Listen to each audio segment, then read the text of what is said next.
बिस्मिल्लाहिर्रहमानिर्रहीम अस्सलामुअलैकुम। Satellite 11 news Pakistan के साथ मैं हूं सना हुसैन। चलते हैं खबरों की जानिब। Satellite 11 news Pakistan district bureau chief senior सहाफ़ी एंड बाबाई सहाफ़त सैयद जावेद बुखारी की रिपोर्ट के मुताबिक वज़ीर आला पंजाब मैडम मरियम नवाज़ और DC लोधरा की हिदायत पर करोड़ पक्का के असिस्टेंट कमिश्नर मोहम्मद अशरफ साले ने शहर की सफाई सुथराई की दबंग कार्रवाई शुरू कर दी, मगर यूनियन कौंसल जफराबाद मरकजी ईदगाह से महलका कदीमी कब्रिस्तान में मुहल्ला ईदगाह सीवरेज का गंदा पानी और जगह जगह कूड़ा करकट के अनबार अहले मोहल्ला के ज़ुहैब अब्बास, मोहम्मद नईम, मकबूल अहमद, हलीमा माई, शमू माई, मोहम्मद ताहिर, नदीम अब्बास, सईद माई, शाहनवाज, गोला माई, रब नवाज और मकीनों ने असिस्टेंट कमिश्नर से पुरजोर मुतालबा करते हुए नुमाइंदा 11 न्यूज़ से कहा है कि AC करोड़ पक्का को शहर की सफाई सुथराई का इल्म है, मगर यूनियन कौंसल जफराबाद के हम गरीब बेवाओं के दाद फरियाद कोई नहीं सुनता। दफ्तर बल्दिया जाएं तो सफाई करने के लिए 500 से 1000 रुपये पहले दो और ना देने पर धक्के दिए जाते हैं। हलीमा माई, शमू माई, ज़ुहैब अब्बास ने कहा है कि अरसदराज से सीवरेज गटर लाइन बंद होने से पूरे मोहल्ले का पानी घरों में दाखिल हो जाता है। रोड पक्का नेक दिल फर्शनास और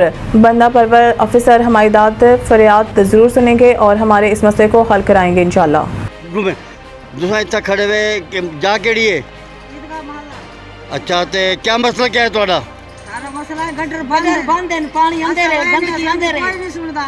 सारे मकान ढान असा बेवा औरतां है, असा ढेड दी करो गटरां दी करो, जे कुछ लेने पैसे कोई नहीं आंदा।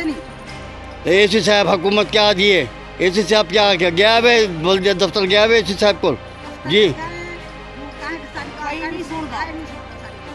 दोनों क्या चाहते हैं हुण? ये पानी किथा वेंदा पे? कब्रिस्तान वेंदा पे ਤੁਹਾਡੇ घरां च वेंदा पे? कब्रिस्तान वेंदा सारे अंदर ही वेंदे। आ ते देख सकदे सारा शोर है, बेवा साली है, असा ढेड दी करो मकान बनवाओ, किवें बनवाओ? सारी फरियाद सुनो। हां जी हां। सैयद जावेद बुखारी 11 न्यूज़ पाकिस्तान।